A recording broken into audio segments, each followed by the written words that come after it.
Okay, welcome back to the Hunter Call the Wild. I'm the gray-haired gamer, your host, and today we're back with episode 2 of our Rancho del Arroyo Reserve Spotlight. We had such a good time here in episode 1, we decided to come back. I'd like to thank everyone for joining us here today. Like I said, we had a very good time here last time. Saw tons of animals, and I just couldn't wait to come back again. So now we have our setup just like we did in episode 1. Love the glass terrain with binoculars, but if you find yourself in denser cover, tracking's the way to go. Just make sure you keep your bearings. Okay. We are again set back up the way we were in episode 1 with our M1 rifle, binoculars, our 45 Vasquez air rifle, and our 22 pistol for the little critters. Now, if you didn't see episode 1, you can catch it on Twitch for up to 14 days after the original air date. And then we also have a backup on YouTube. Also, Gray Hair Gamer, where you can find full archives of past episodes. So let's have a look at the map. Now, last time, our first episode, we got to explore around this large lake just to the north of La Casa Grande, the big house, our first hunting reserve. And we saw a lot of animals there.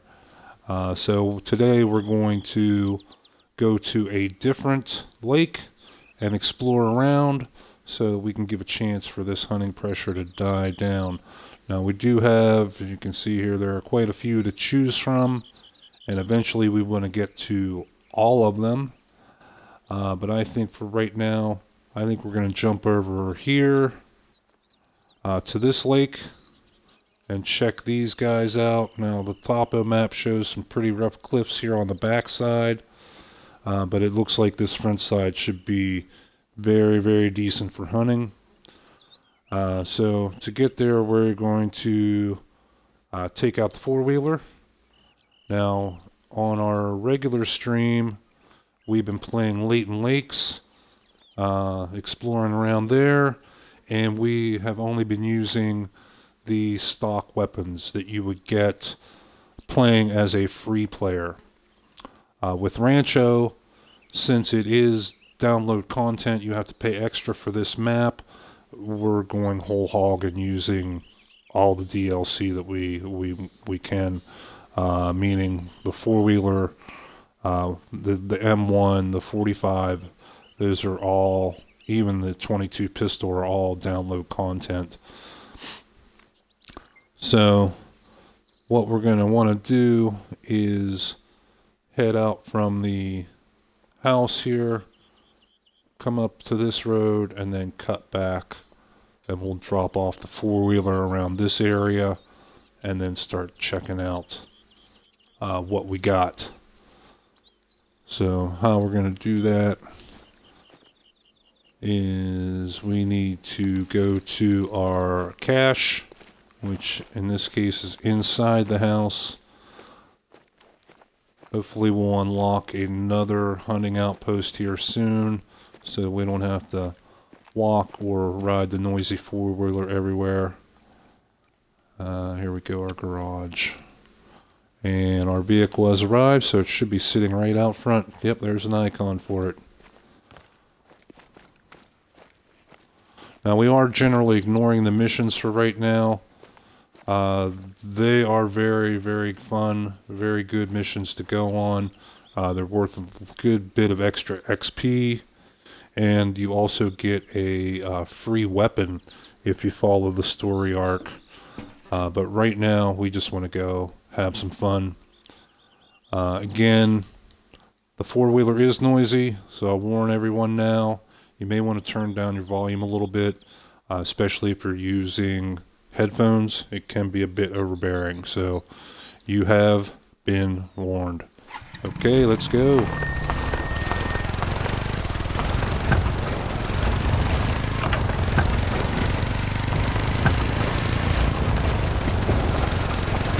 I tend to stay on the highway a bit more when I'm ripping around on the four-wheeler, just because it's not as rough. You don't get thrown around by rocks. You don't have to run into trees and damage your four-wheeler.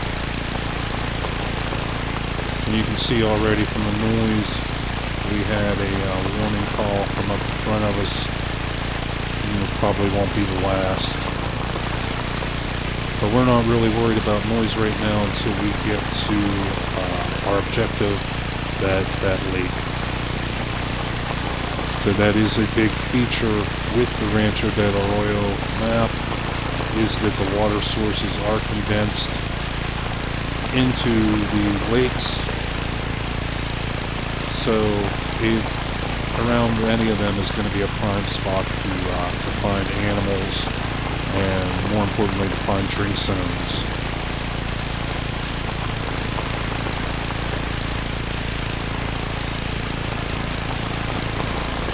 You can see the four-wheeler does giddy up and go. We're going 46 kilometers an hour. I've had it up to as high as 60. That's on the road. There you can see we scooped something running across the road there in front of us. By the time we get off, stop the four-wheeler, get off, get our weapon out, it's going to be long gone.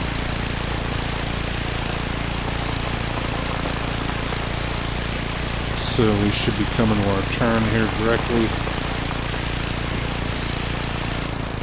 Yep, here we go.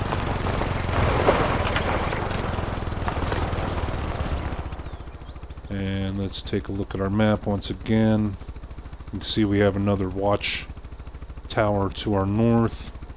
As we said in a previous episode, I personally don't like to do those until I have a perk unlocked that will reveal more information whenever we use them. If we use this right now, yes, it'll highlight the area around it as if we explored it, but it won't really tell us too much. With the perk unlocked, it will show us lore objects, it'll show us hunting outposts, as well as some other information. So I'm going to save those for later. Okay, let's get on. We have 2 kilometers to go. If we took the old shoe leather express, it would take us probably 10-15 minutes to get over there. With the four-wheeler, we're looking at just a couple minutes.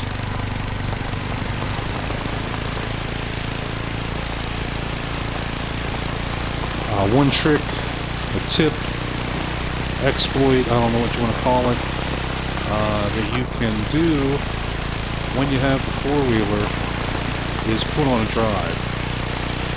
The only thing is you need to have some buddies around. Because what a drive is in real life hunting is where you put someone and you have them sit and wait at a point where they have a good view of a good area, and then the other people go circle around and push the animals to that person. And with the four-wheelers, the way it makes so much noise and spooks so many animals, you can put on a very, very effective drive with just one person on a four-wheeler, or 2 people on a four-wheeler, and then have 1 or 2 people being lookouts posted, and you just drive the animals right to your buddies and let them slaughter them.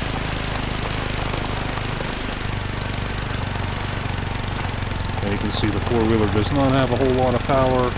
Even this slight little hill, we're losing some speed. But this is not a racing game.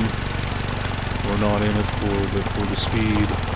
We're in the four-wheeler for the convenience, the ease of travel, the ease of exploration. Okay, so we're halfway to our point. We want to go where we will drop off this four-wheeler, this noisy machine. Then we'll go back on the Shoe Leather Express and go have us a look around.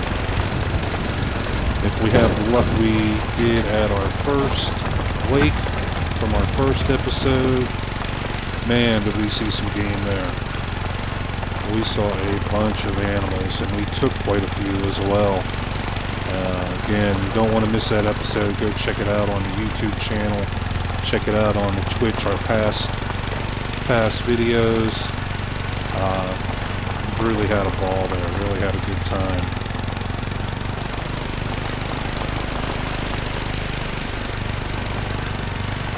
Okay, we are quickly closing in on our waypoint. And then all these little critters need to beware.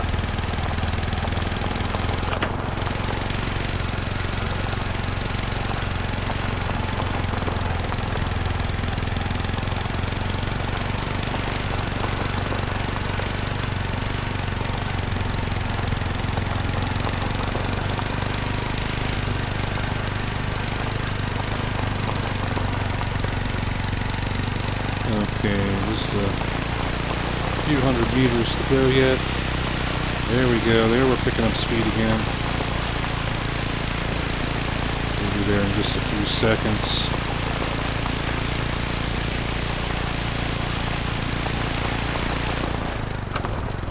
And here we go. Now we are... Let that noise die down there for a second. Okay, we are playing single player. So we can just leave this sit here. It won't hurt anything. Now let's have a look at our map.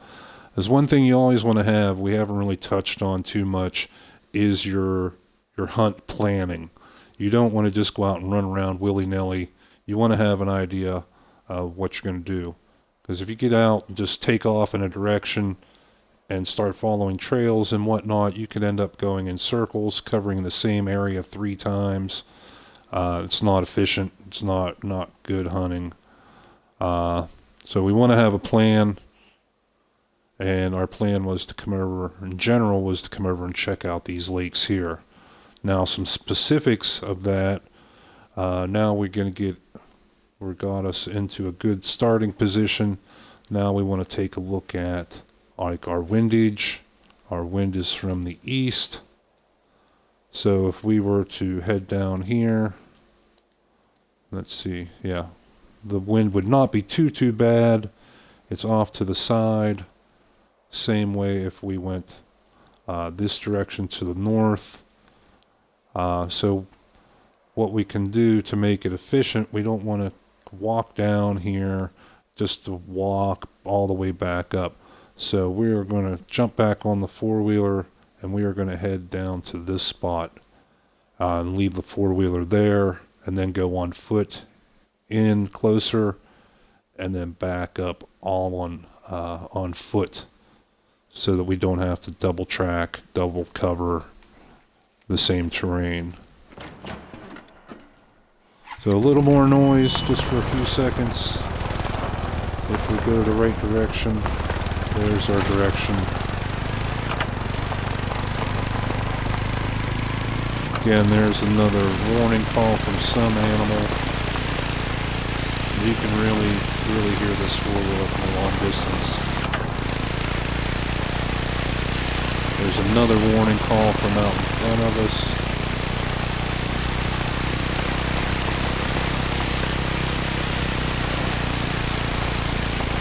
There's one of the pigs, the peccary. We'll be back to get him. There's another one. So we'll be back to get them once we get down here and drop off the four-wheeler. Those guys that we just spooked should be heading back to their zones. Okay, so anywhere in here will be good. Drop that off. Okay, now we're in a good position. We can come down in here and then head north up along the lake shore.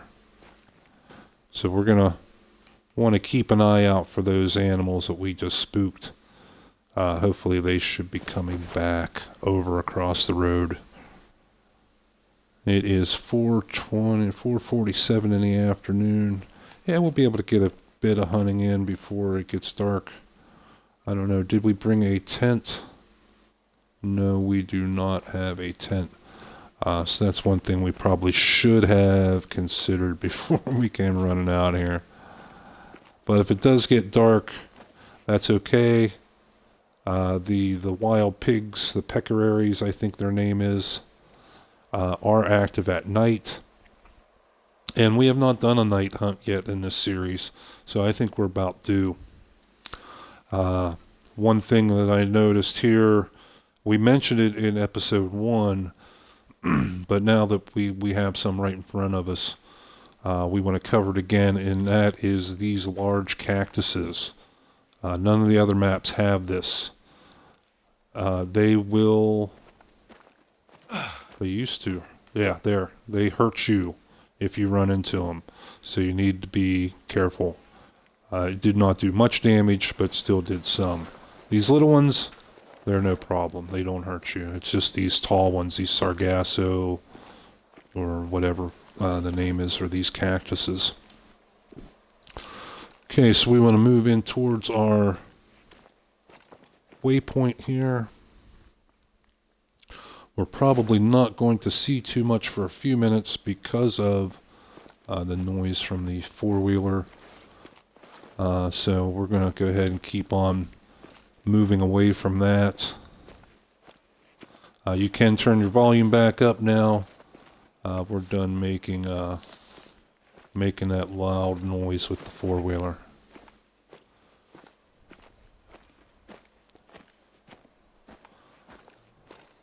So just like always, this is new territory for us. We want to be alert for zones as well as tracks.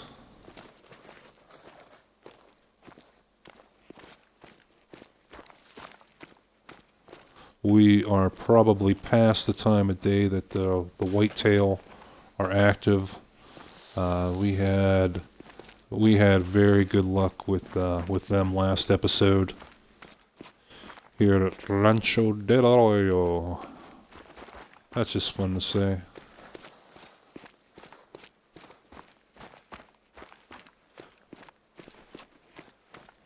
Again, you can see the incredible amount of work that Expansive Worlds put into these maps and these environments.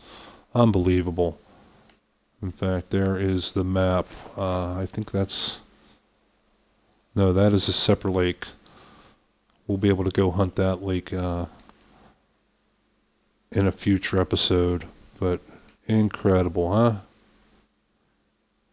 Like I said, I've been playing games for a long time, and old school games, when you looked out on the horizon like this and you saw this terrain, when you actually walked there, it looked completely different. With this game, it is exactly the same. What we see, like this specific little bush right there, when we get out there, that bush will be there. You know, this will look exactly like it does. There's no change, and that for me is a very amazing thing. But just look at this lush desert landscape.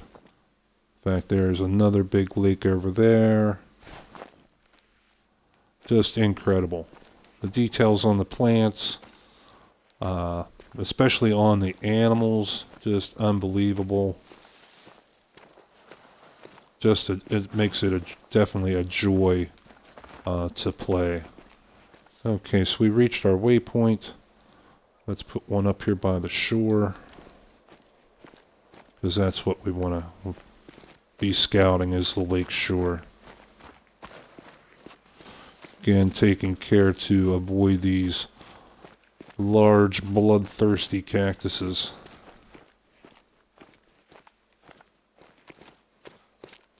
One thing that's different, one minor detail difference from episode 1 is in episode 1 we packed the same weapons, the M1 and the .45 Vasquez. The difference is the M1 we used our bigger scope, the 4 to 8 power, and on our Vasquez, the air rifle, we used the smaller 1 to 4 power scope. This episode we are using the same one, the same scope. the same 4 to 8 power, just to give us that extra magnification. And since the air rifle is a little smaller, has a little less punch than the 30-06 shells we're using in the M1, we want to make sure we can get in a good tight view and get some vital organ hits with it. They become paramount. Okay, there we got tracks of a Mexican bobcat. Oop, wrong way, we want binoculars. We don't really see too many other tracks of that one yet. Right there. Okay, but without any piles of shit, we can't tell how old these tracks are.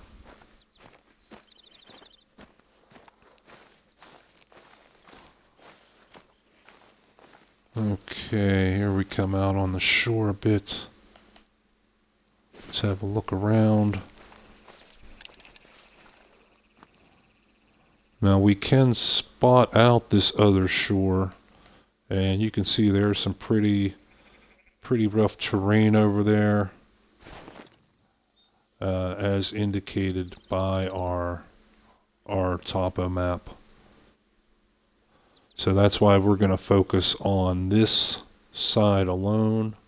Our plan is to scout out this area up here. So let's go ahead and move our waypoint.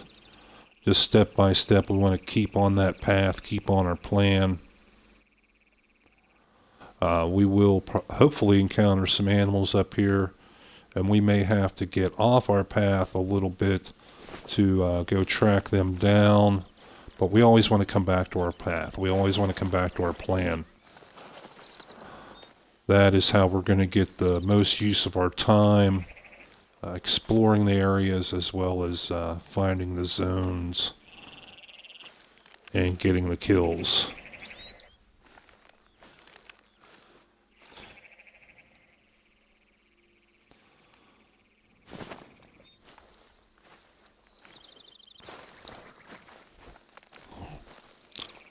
Okay, we still do not have our soft feet perk yet, so we are going to be making the most amount of noise that we can while we're walking, while we're running.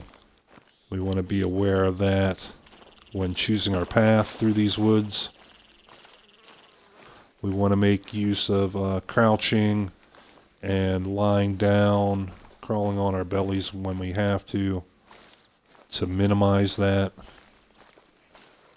So when we have those perks unlocked, it'll make a huge difference at how fast we can go through this type of environment without making an unduly amount of noise. Or an undue amount of noise, rather. But right now, we want to be using our eyes, looking for those zones, looking for tracks. We want any kind of activity. We want to be looking for zones, and we want to be listening for footprints and warning calls. Now, this looks like bunny poop. Very old bunny poop.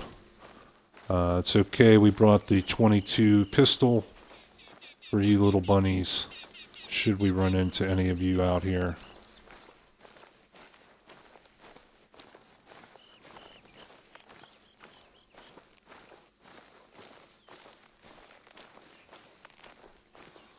Okay, so far, not too much anything. Those animals that we spooked up in this area should have come back by now if they had zones up here. We know we scared off a few of those little wild pigs, those peccaries. I believe that's how you pronounce the name. But so far we're not seeing any signs of them. And if we do get skunked, if we don't find anything here, we just may have to come back at just a different time. That might be the trick. Like I said, it is now almost 5:30 in the afternoon. It will be getting dark soon.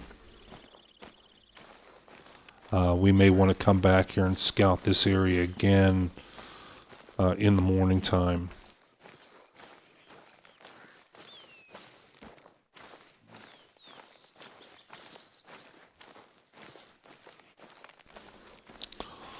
But so far, yeah, we're getting skunked.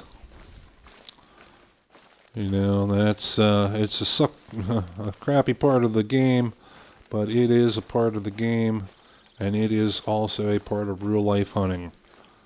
You don't go out and find a 10-point trophy buck just laying down in front of you every time you go out. Okay, now there's a warning call from a Mexican bobcat. What is that? Oh, that's just a branch. Okay. We will remember from last episode that we used our M1 on a bobcat, and we did not pass our harvest check. It was improper. It was too big of ammo. So that was one of the reasons why we switched to putting the larger scope here on the 45 so we can use it more effectively. Okay, so we're going to go in the full stealth mode. Remember from episode 1 we found out that our wounded jackrabbit call that we had from Leighton Lakes, we used that on coyote over there, is also effective on the bobcats.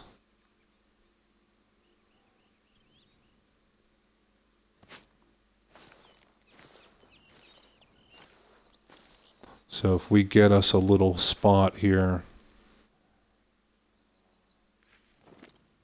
and we still don't see this animal, we may try and call it and get it to come to us. In fact, this is a pretty nice little area right here.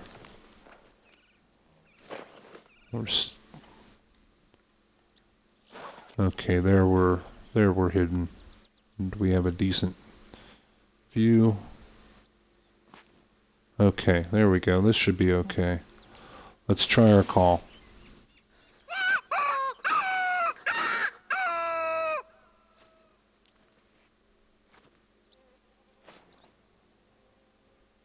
You see me stepping around here. It's because I'm trying to get into better concealment without blocking my view.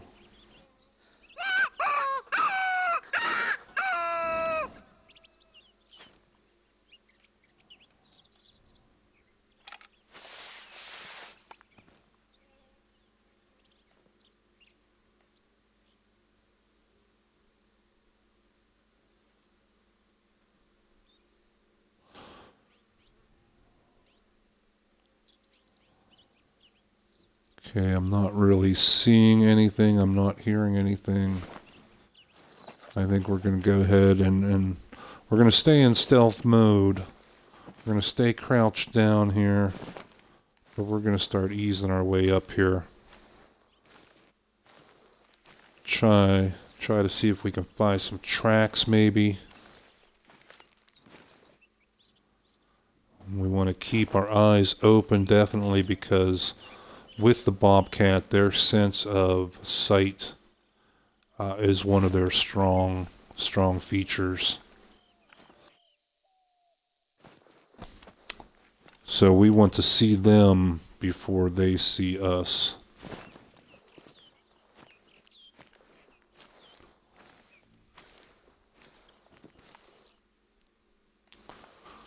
I believe bobcat are also active at night as well as the little peccary, the little pigs.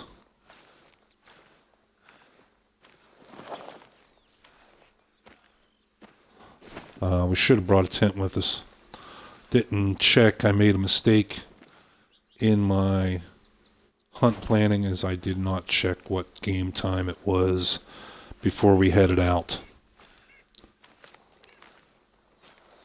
But I never claimed, excuse me there, I never claimed to be the greatest, expert at this game. I'm just a guy who enjoys playing video games.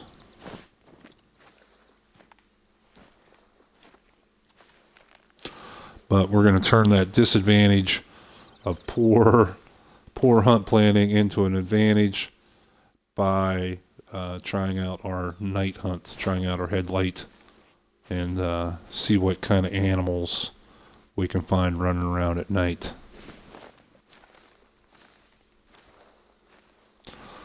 Okay, not hearing any more warning calls.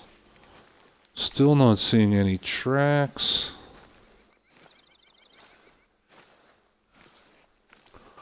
Now that was what I personally called a troll. We talked a little bit about what trolls were before. I always thought that a troll was this, when you had a warning call or a mating call, and you would be, oh man, yeah, okay, let's go. And you go check it out, and you don't find anything. That's what I thought a troll was. But the mainstream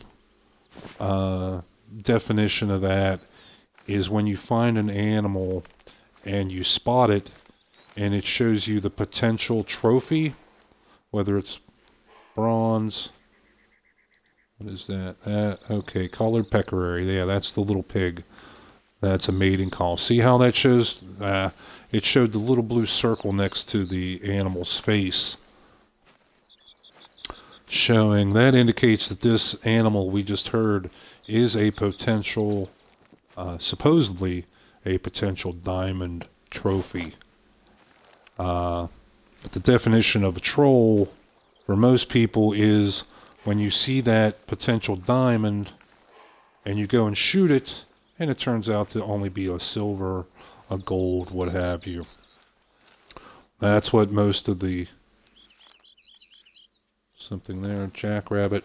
Okay. That's what most of the people, when they play this game, when they call a troll, that's what they refer to. Okay, so here is probably where we heard that bobcat coming from. You can see we came probably about a good 150 meters from where we heard that animal first make that warning call.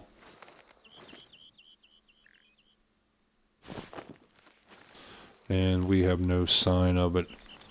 We do have some tracks here going to where we already came from.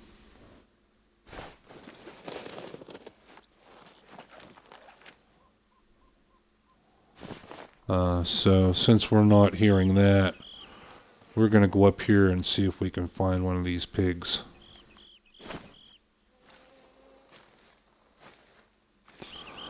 I am not sure what the best ammo is for that. So what we're going to do, we touched on this a little before, we're going to go into our codex all the way down to wildlife, and then we're going to find that specific animal. That's the spotted collared peccary. There we go. They recommend class 3 ammo. Oh, they do respond to a predator jackrabbit call and a wild boar caller. We don't have either one of those calls. And now we know to use our .45 air rifle as opposed to the M1 to get maximum score, maximum trophy out of those animals. So the big disadvantage, that's a jackrabbit. The big disadvantage of the air rifle versus the M1 is the range. We want to be definitely within 100 yards or 100 meters, but ideally we want to be almost point blank, 20, 30 yards, 20, 30 meters up to 50 meters is this rifle's main killing zone. And if we can manage to do that, get that close without spooking the animal, we put that bigger scope on this air rifle this time, we should really be able to zoom in and get a very good shot on our quarry, our prey, whatever you want to call it. How are we doing here? Okay, we're getting off our trail a little bit. So if we don't get another warning call or see something here very soon, we're going to start heading back the other way. We want to get back on our trail. Again, we're not getting any more warning calls. Not seeing anything. So we're going to start heading back.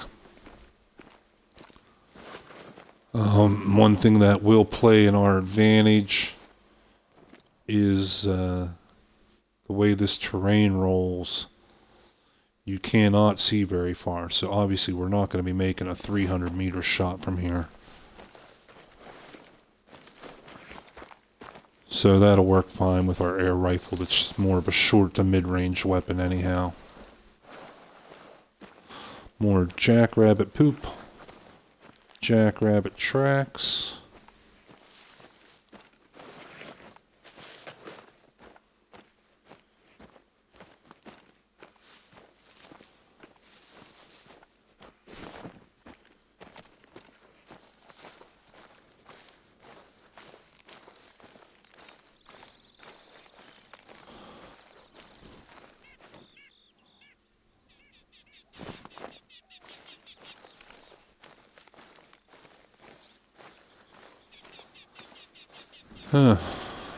Well, so far, not so good.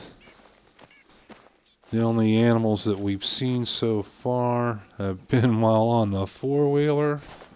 It's kind of a bummer. But as I said before, it's all part of the game. Sometimes you walk out the front door and there are deer and animals just waiting, begging to be shot. And other times you come out here and you don't find anything. It's just part of the game.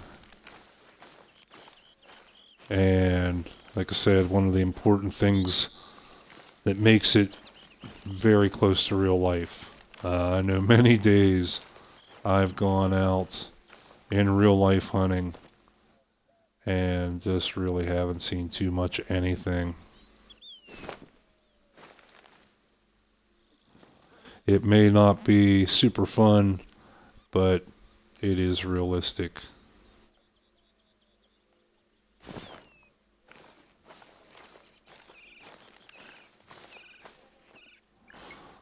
Okay, let's continue on with our waypoints. We're going to end up, we want to scout as much as we can of these lakes.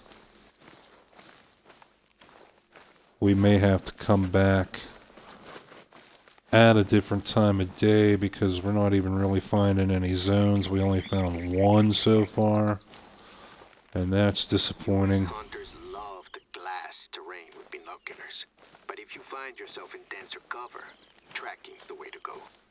Just make sure you keep your bearings. Okay, thanks, buddy. I think in this case, since we have not seen too many tracks in this area, we're going to follow his advice and we're going to go see what tracks he pointed out to us.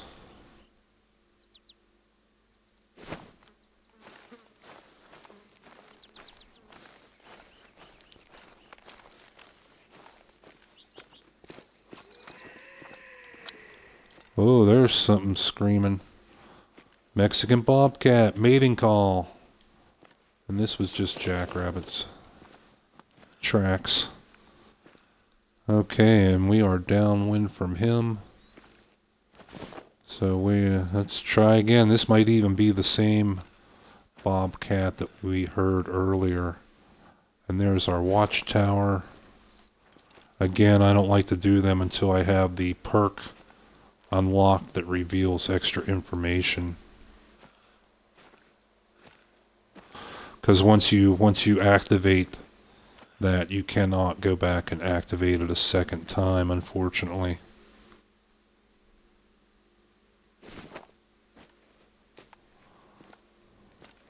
Okay, so we're gonna keep on cruising here a little bit. I'm gonna try and keep our noise down. We are crouched for that reason.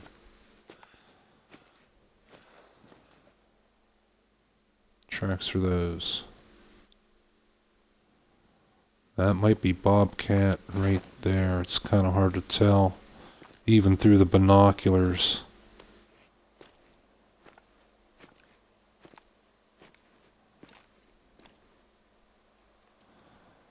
That's very old, and that's bunny rabbit.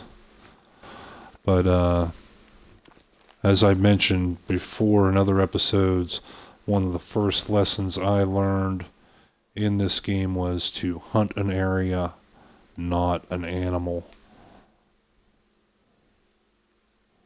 So if we don't see something soon, tracks, or if we don't get another warning call, we're not going to waste all our time on this animal. There's something right there. There's our bobcat right there. He is traveling, going from zone to zone. Let's get into cover here. Let's try our call. He will definitely be within range to hear this now.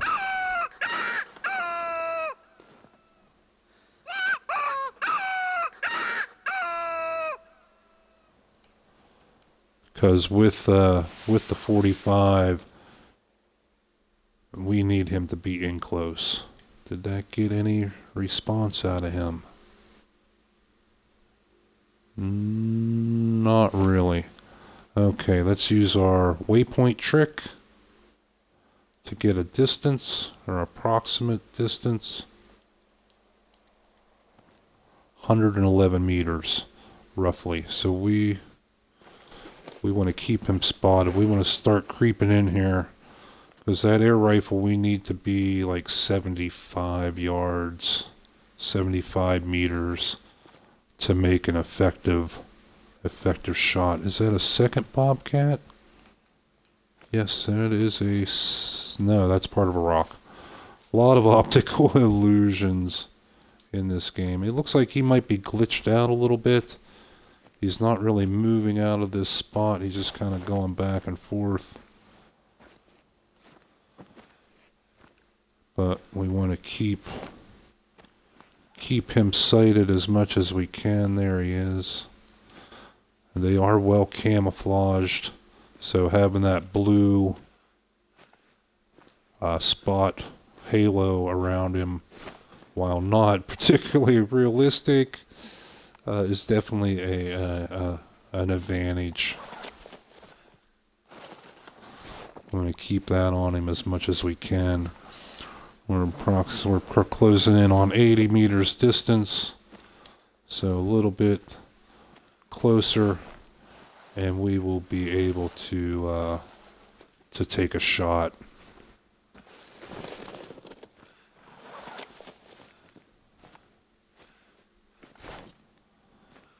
Okay, 70 meters. Okay, let's see what kind of sight picture we get through this big. See now, through this big scope, man. Yeah, we can get him. But I want to have that halo on him. Okay, so quickly.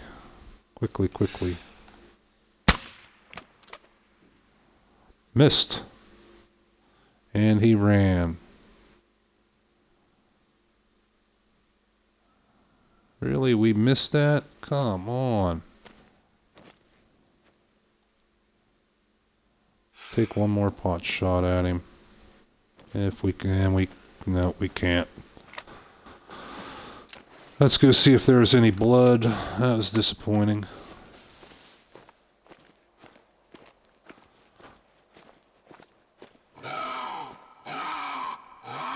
Now that's a warning call.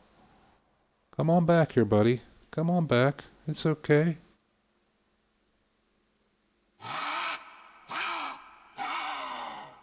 Yeah, he's moving off. Maybe in the off chance we can see some blood. I really think that was a miss, though.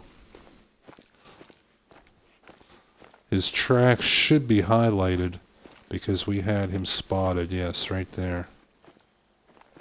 And yeah, I'm thinking we missed.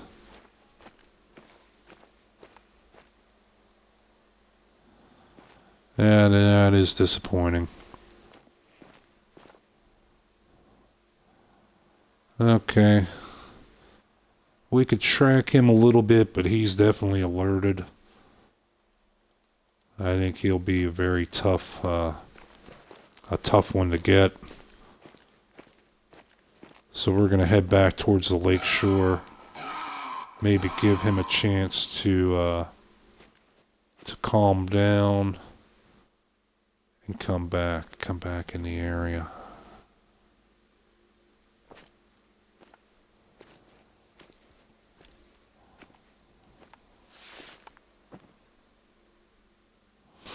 You can see that headlight or headlamp is very effective for letting you see through the binoculars as well as through the scope.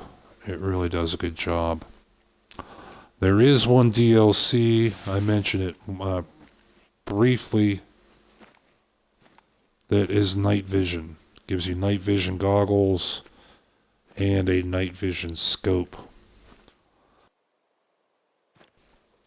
I haven't used them all that much. What little I did, it was kind of double. You know, I had this headlamp, and when I used the night vision scope, I had to turn the headlamp off. And then for views just like this, normal views, I had to turn the headlamp back on. And it just became a lot less of a pain in the ass just to use the headlamp all the time.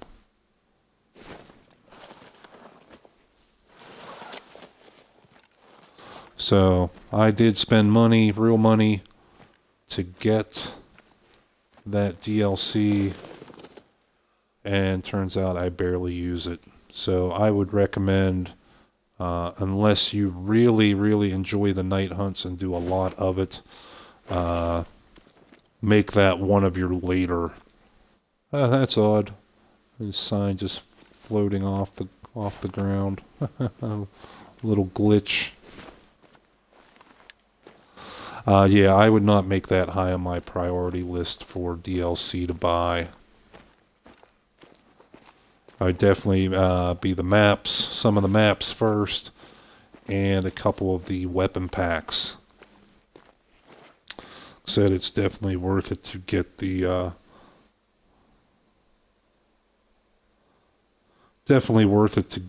smoking barrels weapon pack, where you get the M1, where you get the Vasquez.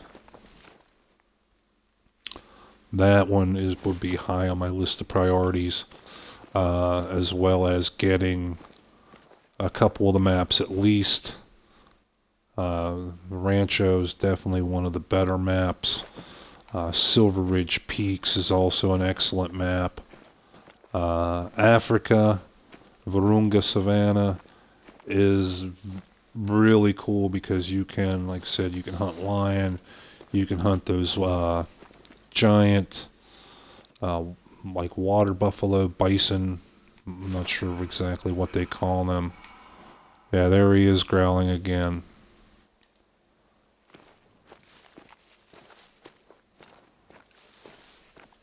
So that one's very cool. That would be high up on my list, my top 5 list of DLC to snag up. Now that light right there, you see that? That would suggest to me that there is a hunting outpost or something located there. That's along this heading. That's down in here somewhere. That's probably right there. That, and especially having the road right there, it being highlighted, I would pretty much guarantee that there is a hunting post there, and possibly one here as well.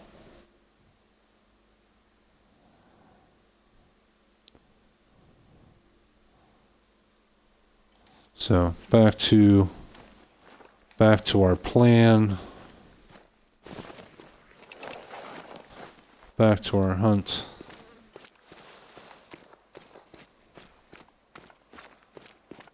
Let's cover some ground here.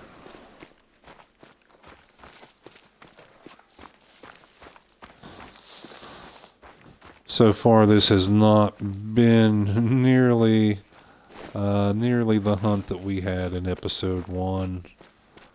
I apologize for that, but you know, it's out of our hands.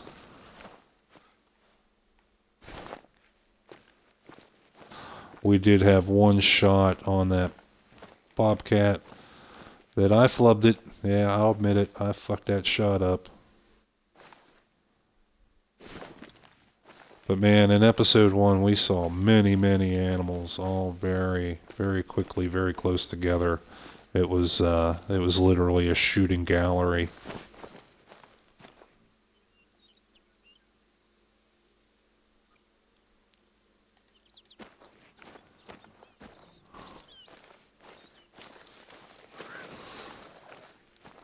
So I think what we'll do here is we'll continue scouting up along here a little bit. And if we still have this same bad luck, we'll fast travel back to a reserve and come back at a different time of day, reset our clock.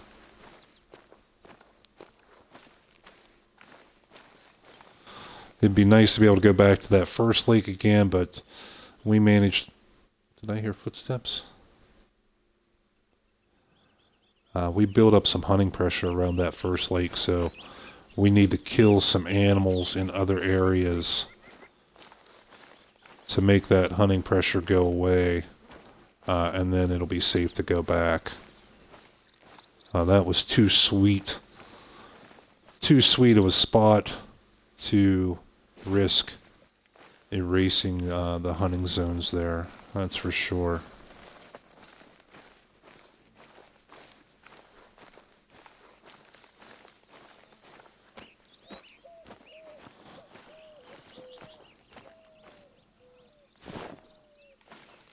Okay, still nothing going on here.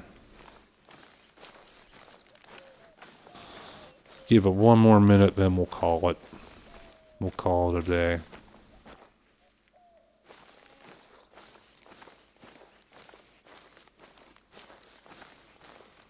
Because even though we're not seeing any active animals, we should still be finding zones in here, and we're not finding anything.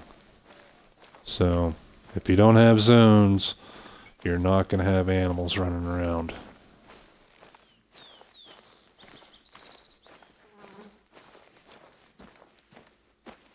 Yep, okay. We covered quite a bit of that lake. Time to call it a day. So we're going to jump back to our hunting outpost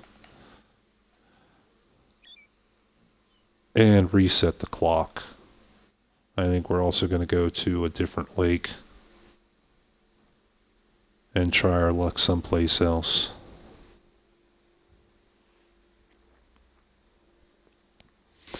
How we doing on time? We're at about 53 minutes. I was keeping my videos at about an hour. I'm trying as well here to do a couple longer videos just to see how the fans, how you viewers like it. If you prefer a longer video, hour and a half, 2 hours, or you prefer the shorter 1 hour videos, please, by all means, leave a comment, say something in chat. I'm always looking for good constructive criticism. The viewers, the fans, is why I do this content. At least we managed to convince her that one was enough.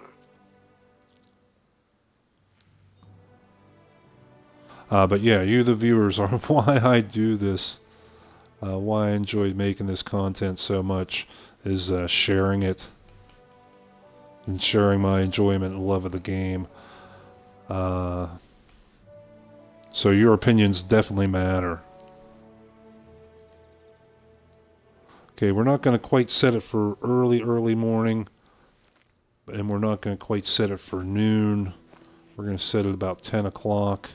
If I remember correctly from the zones we discovered in our last episode, this should be a pretty good time of day. See there, white-tailed deer 8 to 11:30, and we are right in the middle of that zone. Of that time frame, rather. So we should find deer active. Now it's just where we want to go. We need to have our little plan. Looks like we can jump down this road and scout this lake, or we can come down here and scout this lake. I think that'll be easier. So let's summon our four-wheeler again just to get us in closer. It's again in our garage. We do have the kennel here. We do have one dog. We get one dog free when you buy the content, and you can purchase additional dogs. You can have more than one dog, but you can only take out one dog at a time to help you track and run down these animals. We are going to do a spotlight episode, at least one in the future, showing off the bloodhounds and making use of their skills.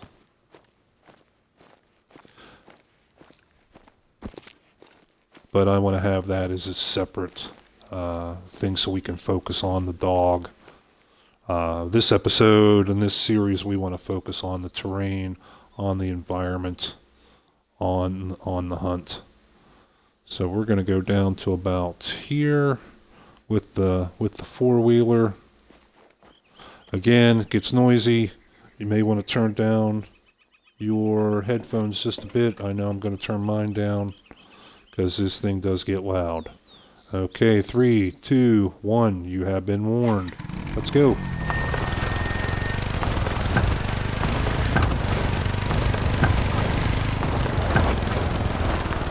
And again, as soon as we fired up that four-wheeler, we started getting animal warning calls.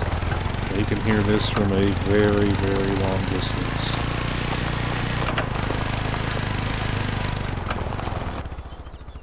Double check the map, make sure this is the direction we want to go.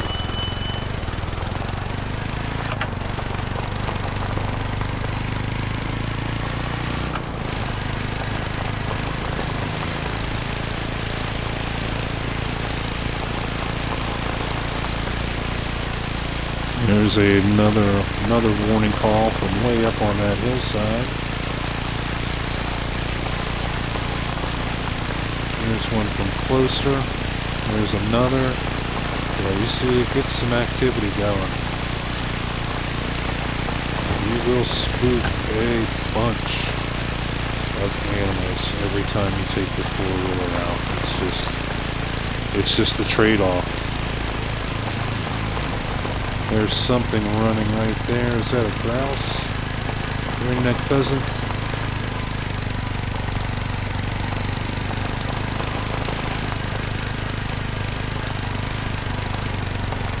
It's definitely a small animal. Could have been a pheasant or a rabbit.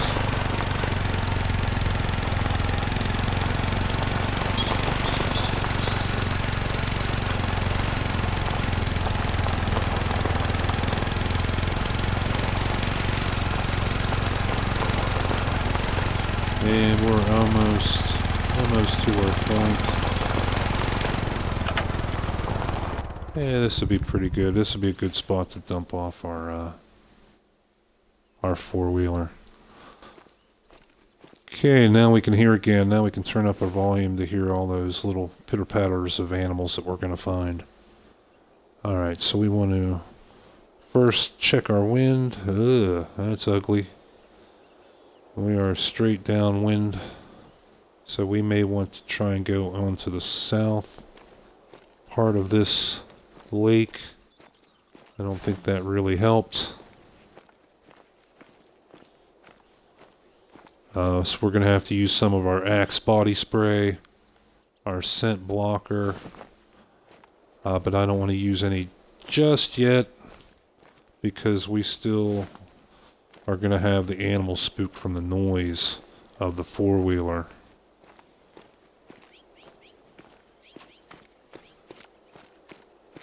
We want to wait just a little bit before we pop that scent blocker.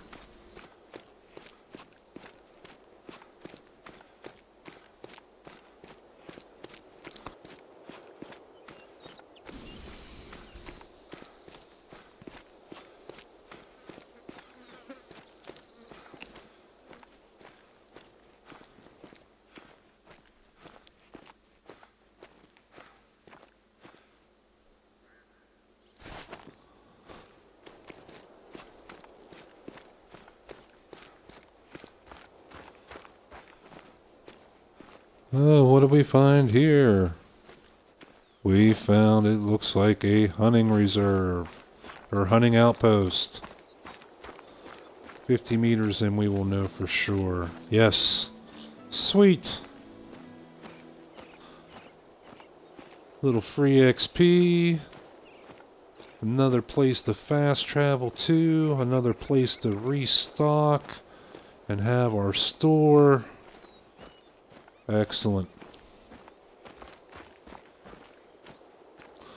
Now, they're not all like the big house. They're not all the Casa Grande.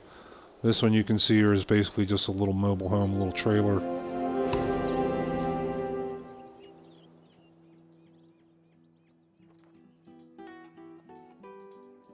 And that little XP boost there definitely was worth it. It enabled us to level up. So we managed a skill point. Okay, good deal. Again, we have the stalker skills. The main one being the soft feet there that we want. It is still locked, being a tier 2. Means we have to spend 5 skill points to unlock this, and we've spent 1, 2. So it's going to be a little bit yet until we can unlock that. We also have the ambusher tree that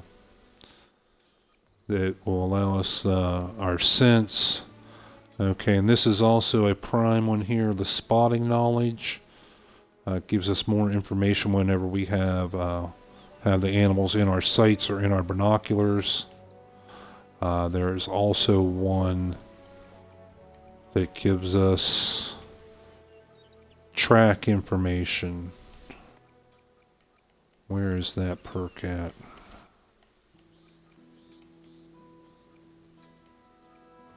That may be... Now this one, this perk, the locate tracks, only lets you see the tracks. There is a separate perk that gives you more information. Let's see, I think that might be under a perk, I don't know. Zeroing, that's another important one that we're going to have. I believe that is in the skills. Where is it at? That's for spotting. Where's the one for the tracks? That's only connect the dots.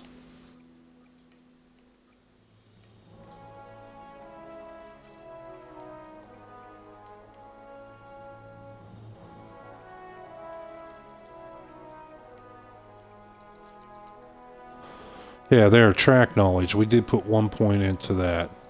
Man, that was confusing. I apologize for that. They can be a bit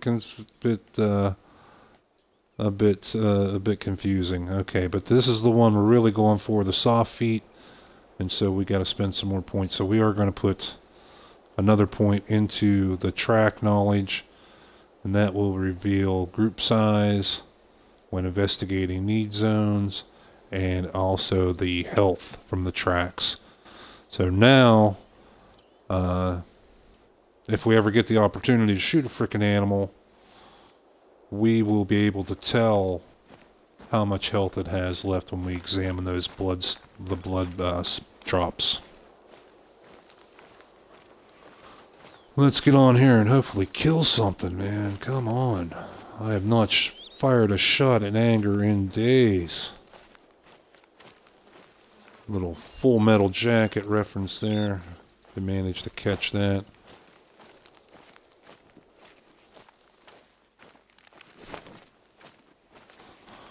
This lake also has some rather steep terrain around it, so we want to be careful there.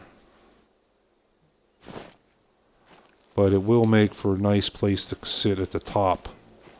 Maybe drop a tripod at the top to get a good view down onto the lake shore. So you always want to try to take a disadvantage and turn it into an advantage. There's a track. That's mule deer. Now that is a larger. That's also showing as a possible diamond trophy. They are a bit larger than the whitetail. Let's check out our codex and go down to wildlife. Mule deer. Let's get some info. Let's see what would be the best ammo and what calls we can use on that. Mule deer. There we go. Class 6 ammo, so we definitely want to use our M1, and our Doe bleat collar will still work. So that's what we needed to know. We need to know what rifle will be best and what call will get them to come on in. Let's see, what do we have here? We have some more tracks. So we're already doing better than we were at that other lake. There's a white-tailed deer. Also going this way. There's a pile of poop. So we will see how old these tracks are. Hopefully they're relatively fresh. Nope, very old.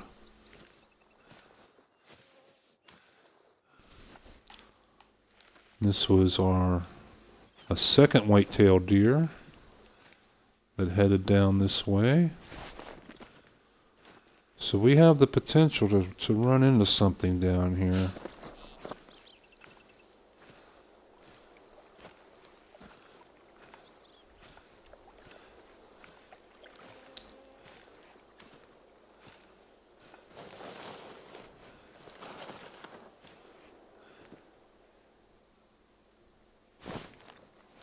Thought I saw a track up there.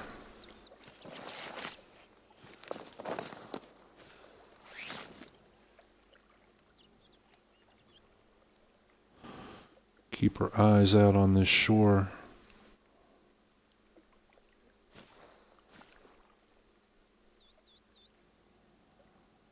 I'm not seeing much of anything. We just might be getting skunked all the way around in this little adventure, and that would be a huge, huge bummer. But we'll move on out towards this point, and maybe up here on these rocks to get a good view. So you never know. We could have 3 or 4 diamonds sitting right over the hill here and never know it. We hope that's the case, but we won't know till we get there.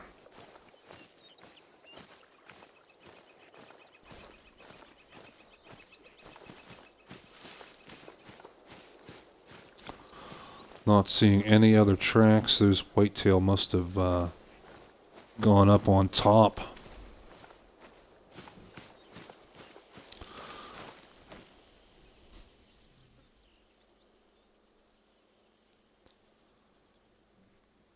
Nothing down here.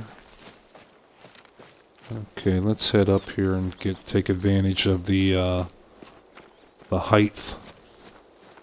Maybe have a little better look around. There we can see a little more of the shore. So we come out around this point. What was that? Bighorn sheep.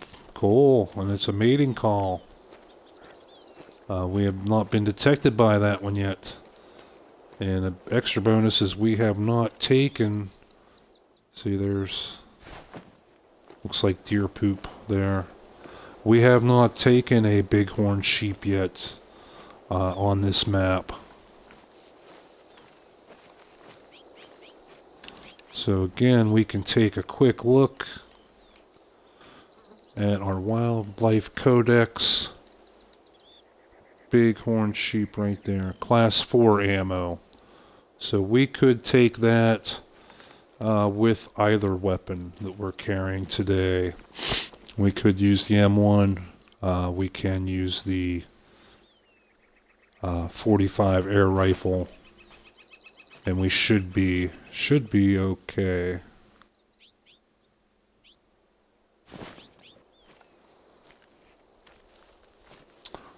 As I said at the beginning of the episode, we are also packing the .22 caliber pistol, but that's for very small game, the rabbits and pheasant, the small animals.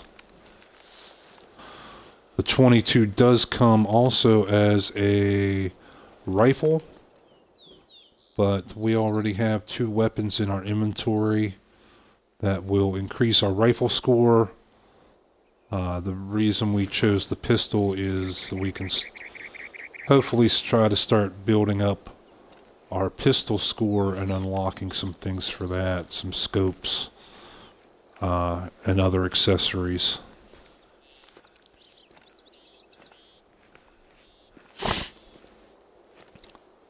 Man, we're not seeing the bighorn sheep either, man. What the heck? We having stuff making all these warning calls at us, and then we don't see them. We don't hear any more from them. Again, that's what I call a troll, not the false diamond trophies.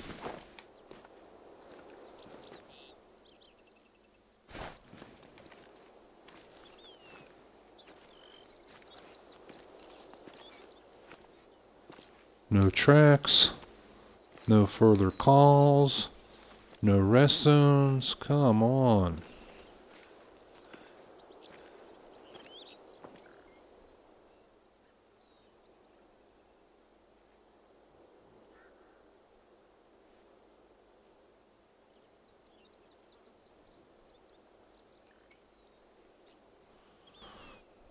We're just not having a good day today, folks. Said I apologize for it, but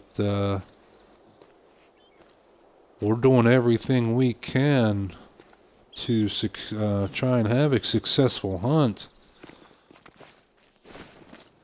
And sometimes that's not enough, man. You know, when the RNG gods frown upon you, they really do frown upon you.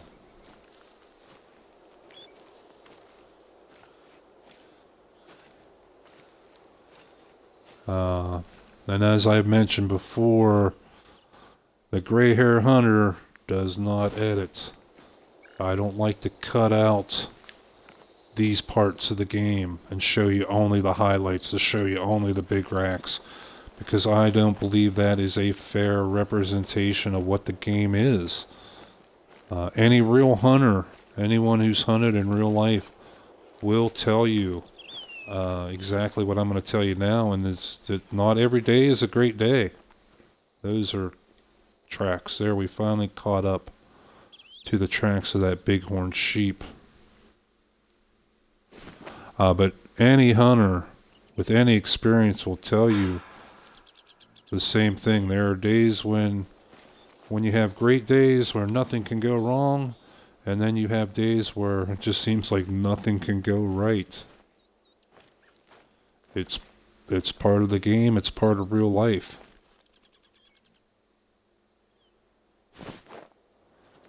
Now let's take a moment. Let's see what call we can use. If there is a call that we can use for the bighorn sheep. No. It only says for ammo. So that would mean there really is no call for them. We just have to use stealth and patience and our hunting skills. Meager though they might be. One thing we can do, we've kind of neglected here, is our Axe body spray, our scent blocker. We are straight downwind of this animal, and that could really hurt us, hurt our chances. And he was at a trot when he came through here. So a trot does not necessarily mean that they're alert or fleeing. It could go either way, but if you find tracks that are at a walk, then you can be pretty much assured that they're in a more calm state, that they're not going to take off. They're not going to take off running.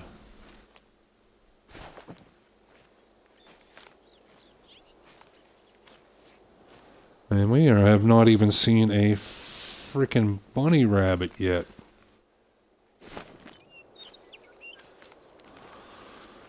Well, again, to make a positive out of a negative, we scouted this this lake here, part of it, and now we've scouted part of this lake here, and we haven't really seen any animals, but at least we know now not to come back to these lakes. We've eliminated them from our list of good places to go.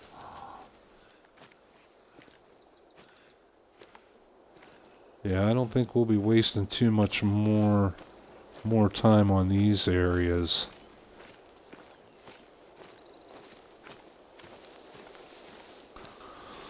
And that's okay. Like I said, now we know not to really come back here. We don't want to put too much effort into areas that are not going to be productive for us.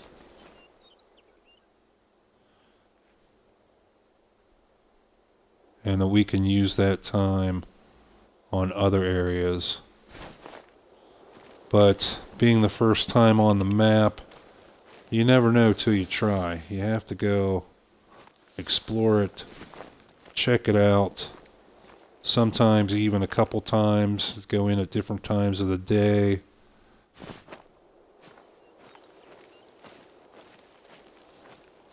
And then, like I said, you can eliminate areas like this to go hunt. You can cut down on what times of day when you find out when the drink zones are active. You can hunt just that part of the day to maximize your chances. But first, you gotta go explore, you gotta go check it out. You gotta take the risk of having shit hunts like this one turned out to be. And I know a lot of folks tune in to this game to see the kills, to see the big racks. And I apologize that we're not having a good day, but there's not much we can do about it.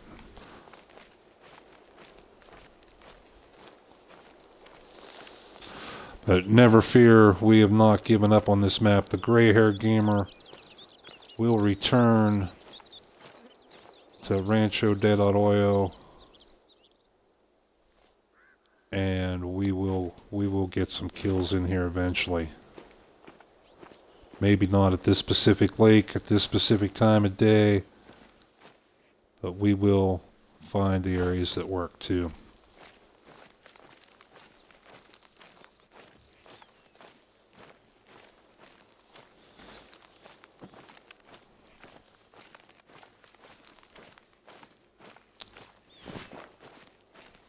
Yeah, now I could edit this video and cut this all out, but I wouldn't be doing justice to the game.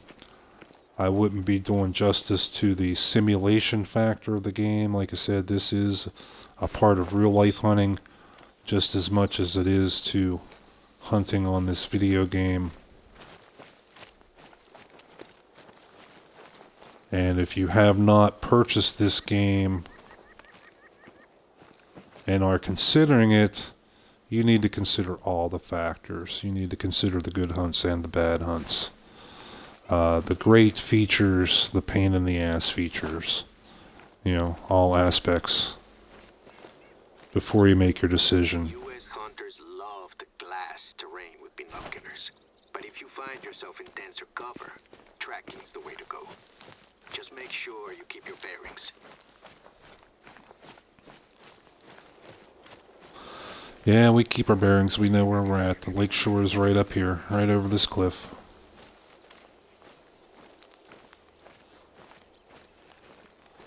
Now here, this is one of those places I said would be probably a pretty good spot to throw up a tripod or a tree stand where you just have a great big view. You can cover a lot of area. Now, like to make shots way over there, you're definitely going to want to have one of the bigger rifles and the bigger scopes. Now, we started off scopes with the 1-to-4 power.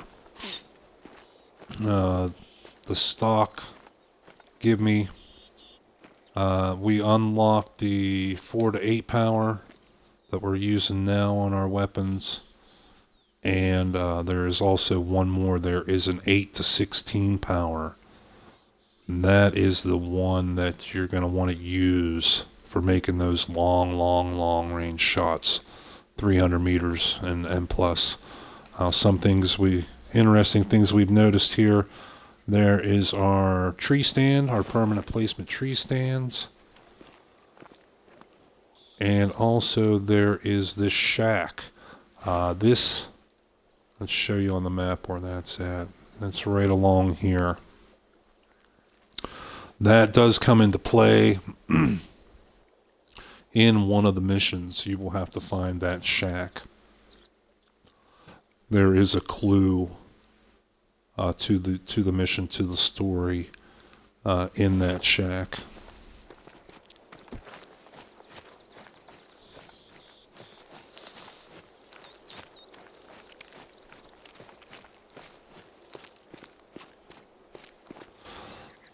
But yeah, as far as the tree stand goes, I've given the advice before that with those fixed position stands, you want to evaluate. They cost game money to unlock and to set up, and you want to do a little research, a little checking around in the area before you spend that money.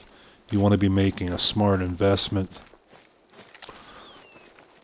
So you want to scout around and find if there's zones nearby. If there's not, it may not be a good investment. And you want to find if there's tracks. Are there animals moving through that area? And that's, again, you may have to check morning, one time in the morning, one time in the afternoon, to find out what part of the day animals are active. But if you do that and you don't find any tracks at all, again, it may not be a wise investment. You want to have activity around a stand to make it worthwhile. Ooh, what? No, that's an optical illusion. It's a rock. Looked like the shadow of an animal. Even the detail in those heat waves. Did you catch that? The distortion, like you see in the summer over a hot asphalt road or street. They even got that detail in this game. Like I said, Expansive Worlds has, in my own humble opinion, done a very, very good job with this game, with with the graphics, with the details, with all the little things. Okay, we're almost to the end of this lake. And man, we got skunked again. So we are about an hour and a half into this video. We have a roadway right up here. I think we're going to go on up to about here and then see about cutting over to here. It's only 12:30. We will have more active time for the white-tailed deer. I think they're active till about 1400 or so. But I don't think we're going to waste any more time on this lake shore. That was really a bummer. I was hoping we'd find something up here. And just like the last lake, we had one animal give us a warning call and then it disappeared.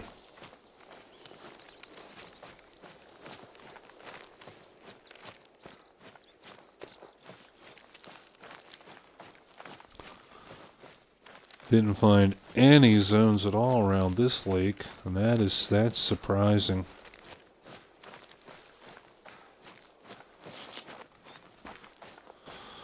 But we're not giving up just yet. Never give up, never surrender. A little Galaxy Quest reference there.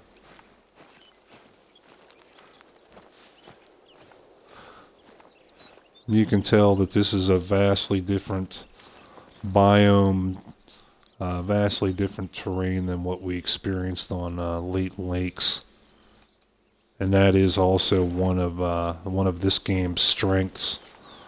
That each map, each hunting reserve is not a carbon copy of the others, is not a cookie cutter. Each one has its own terrain, its own features, its own character and personality.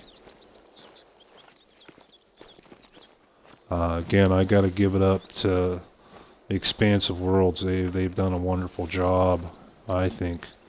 There are some tracks. Is this that goat? No, this is white-tailed deer.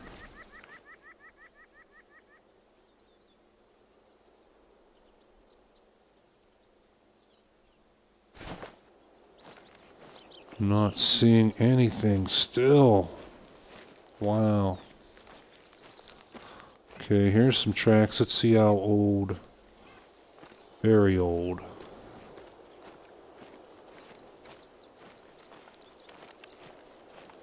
How old are these?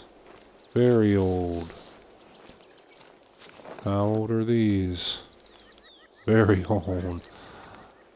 So we know nothing's been through here for at least 5 to 10 minutes. These are the really only tracks that we've seen. Which way are they heading? They're heading that way. We have a few more tracks also up here. Which way are they heading? They're heading that way, and that is a potential diamond whitetail. Let's see our map. Yeah, that is kind of the direction that we wanted to go. Got some rough terrain in here, but we'll set our waypoint forever this direction. Try and go scout it out. So, again, the wind is not even the wind is being cooperative today. Still straight downwind. That's a bummer. We do not want to have to spend mad money on our Axe body spray scent blocker.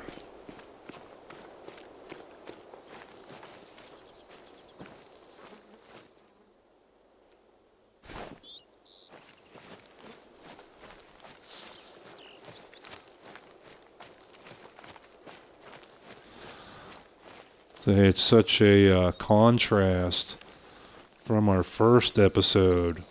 If you want to see some excitement, see something cool, definitely go back on Twitch, on YouTube to our previous episodes, our Rancho del Arroyo Spotlight episode number 1, because we were in the gold, we were in the zone in that episode, that's for sure. We were finding animals everywhere. We did not have a lack of things to shoot at. See, there's the lake where we want to head down to. There is our watchtower. But we have a little bit of rough terrain in between. You can see the lakes can be kind of big, having that water condensed down into a few small areas. What is that? That is Rio Grande turkey. He's going the opposite direction. That is the second of the game birds on this map. We have the ringneck pheasant, which is brand new, as well as the turkey, which you also have a variation on Silver Ridge Peaks.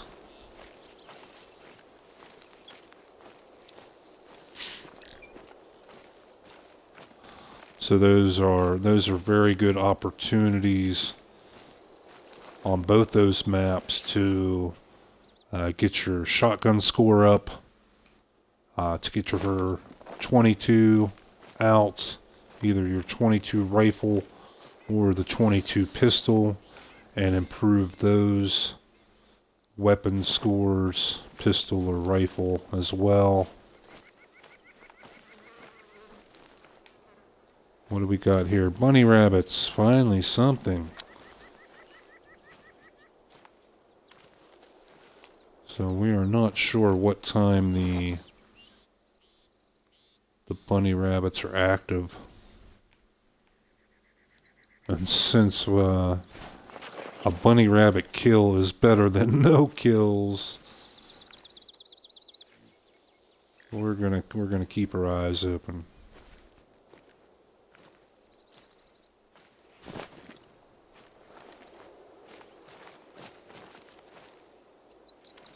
Okay, so we're still following along. There's one, there's two.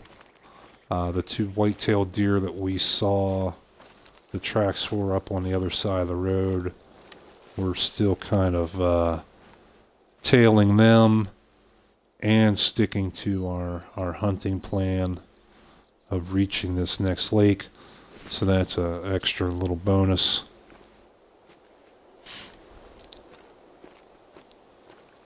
It looks like they've gone down into that valley. We're not going to follow them exactly. I want to try and stay skirted off to the side here a little bit. Stay up on the higher ground for the better visibility. And speaking of turkey, yep, there's turkey right there. Yep, there's our two deer.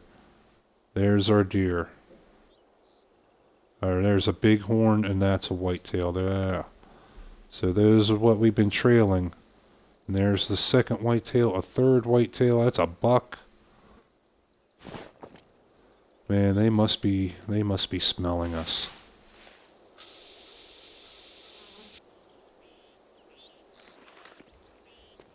And this is it might be kind of far to use the call, but we'll try it. No, I did not want that again.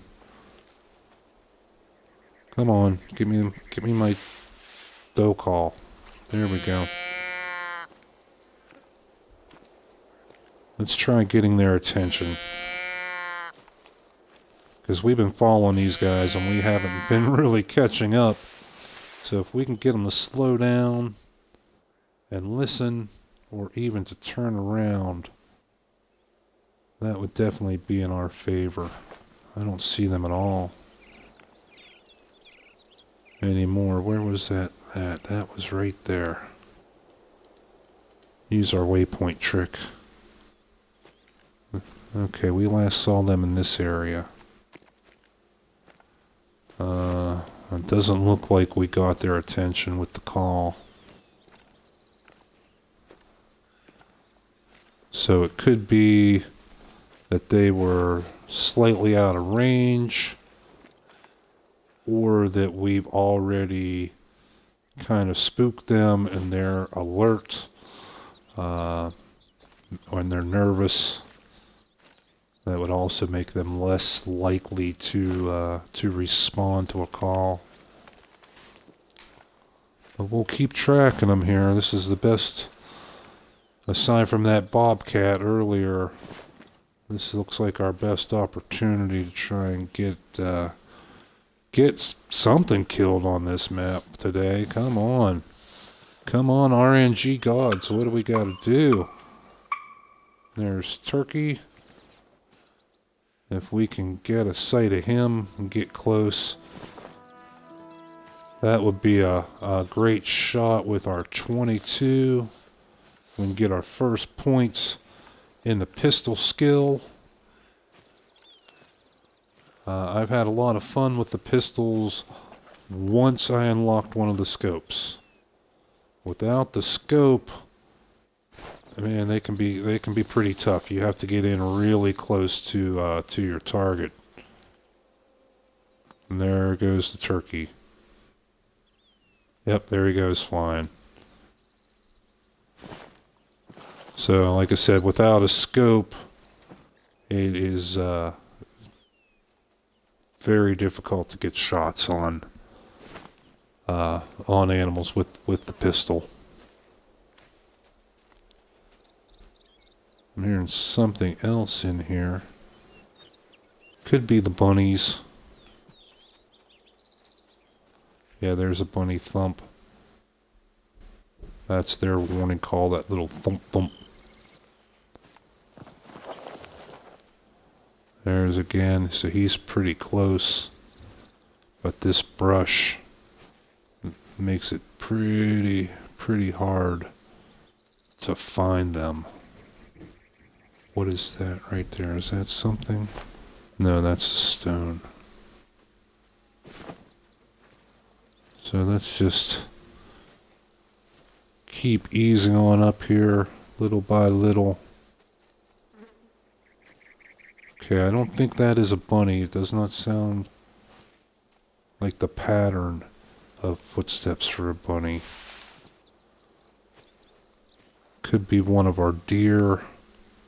Maybe they did respond to that call, and it just took them a minute or two to get up here. Hey, yeah, something's definitely close.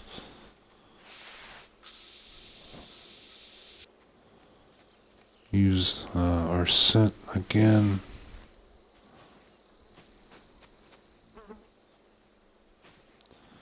Whatever it is, it's close.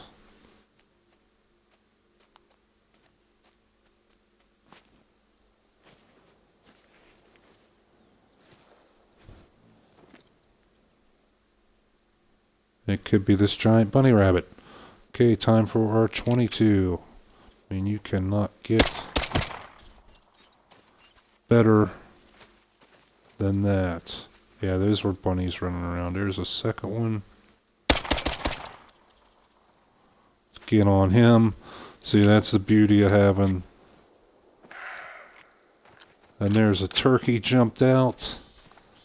But the beauty of having a semi-automatic. And there goes that turkey again.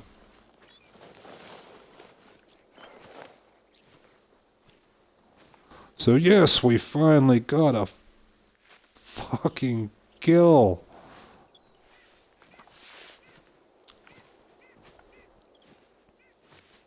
Yeah, this is the antelope. Oh, we got a silver medal for him. See, 400 cash. Not bad for $20 worth of ammo. That 22 caliber, like I said, it's nice for having the cheap ammo. And we got our first pistol experience, our handgun experience. So with the shotgun, you fire one shot that throws out many pellets. With the 22, you can just rip out 4 or 5 shells, 3, 4 shells real quick within like 2 seconds. And it's not very loud. It is a little louder than the air rifle, but it is not as loud as, say, like 30-06, the M1. If we would have fired that, we would have spooked everything within 150 meters. No, okay. Thought that might have been a bunny there sitting there as well. It was another optical illusion. Okay, we want to keep heading up here towards the last place we saw those deer. Maybe catch them on the other side of this hill. There was a bighorn sheep there as well that was traveling, running with them. Yeah, here's the tracks. Again, potential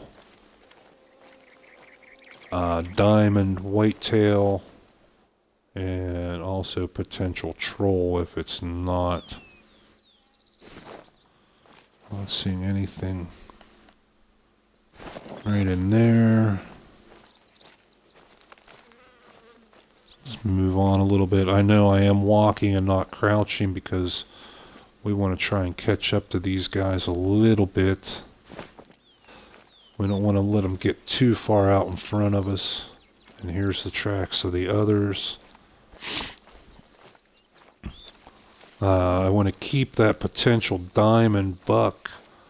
I want to keep his trail highlighted so that we're sure we stay on. There's a coyote. But we want to be sure to stay on the potential diamond. But we also want to stay close to the others as well.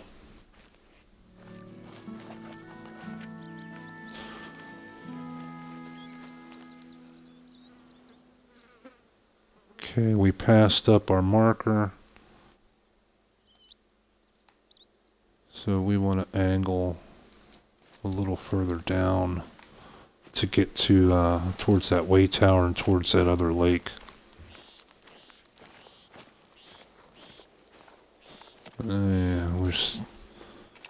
Fresh. We are catching up to them.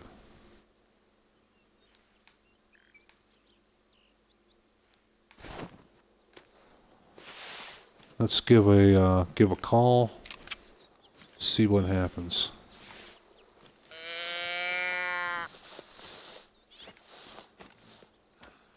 If we can get them to, like I said, to slow down, stop, even turn around and come back and check out our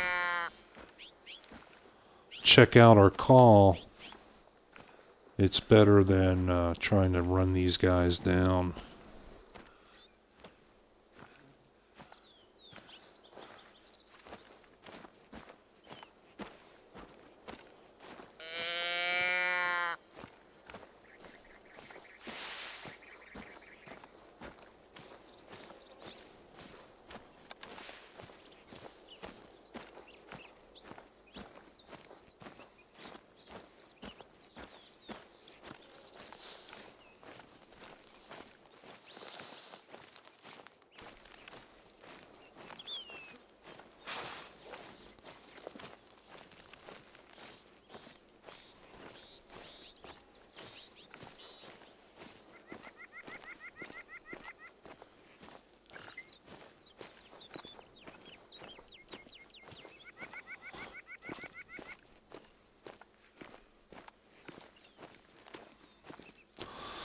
So, all in all, today's episode was not a particularly great day for getting the kills, but any hunter will tell you that the kill is only the last step of the hunt. We've done a lot of scouting today. We've found a lot of places not to come back to, not to waste our time on. And that is just as an important part of a successful hunt as the kills.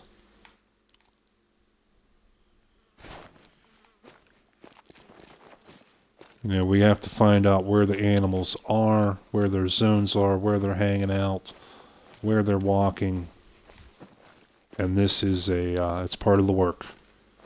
You know, the shot and the kill is just the end step.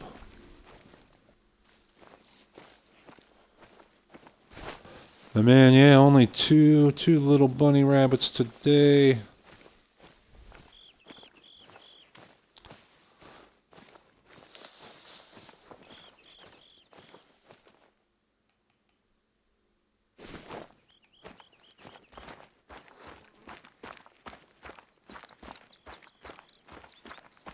Not a very exciting episode, but everything we did today is very necessary for a successful hunt in the future.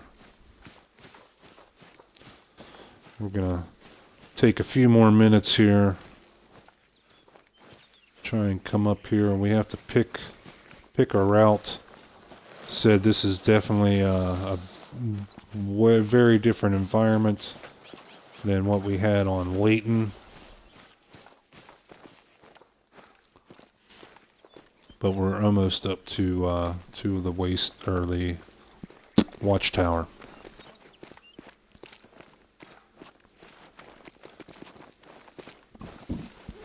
But those differences in the biomes, in the terrain, in the feel and the character of each individual map is definitely one of the strong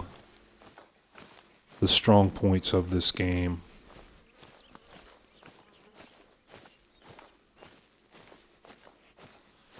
And now that this game has been out a few years, they've had time to bring us some really, really good content, some really different content. Like I said, these are definitely not cookie cutter, not one just like the other terrain. Each one has their own feel, their own style.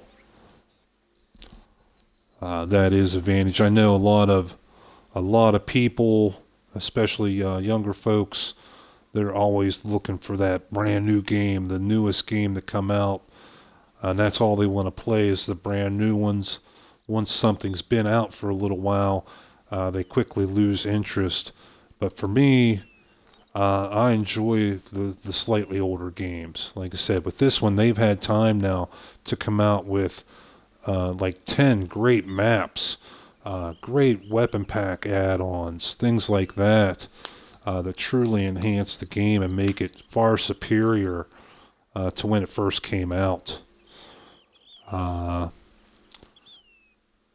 One of the games I'm considering doing a new stream on is in the same vein. If you're watching and you have any thoughts on it, I'd really like to hear from you about this, but I'm considering doing a stream for DC Universe Online. That game's been out for a little while now, almost 8-10 years, but has had time to come out with some really, really fun, really great content.